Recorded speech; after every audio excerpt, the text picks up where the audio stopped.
আপনি চাকরি করেন, আপনার মায়না দেয় ওই গরিব কৃষক, আপনার মায়না দেয় ওই গরিব শ্রমিক, আপনার সংসার চলে ওই টাকায়, আমি গাড়ি চলি ওই টাকায়।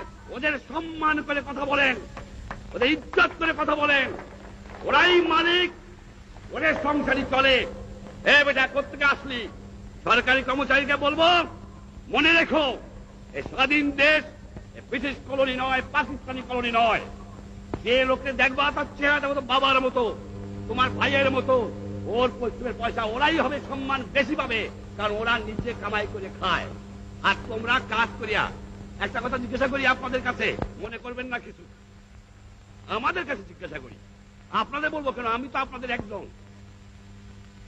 আমাদের লেখাপড়া শিখাইছে কেনা? আমার বাপ মা, আমরা মনে করি বাপ মা। আমাদের লেখাপড়া শিখাইছে কে? আমার আজ ডাক্তারি পাস করায় কে?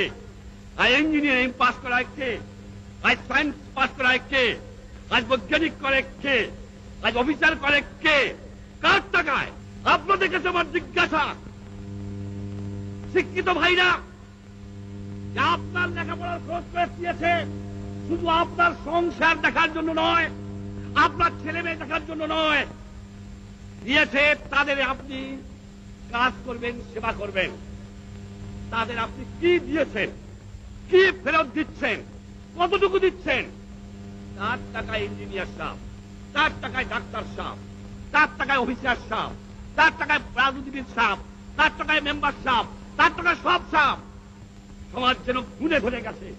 এই সমাজকে আমি চরম আঘাত করতে চাই, এই আঘাত করতে চাই।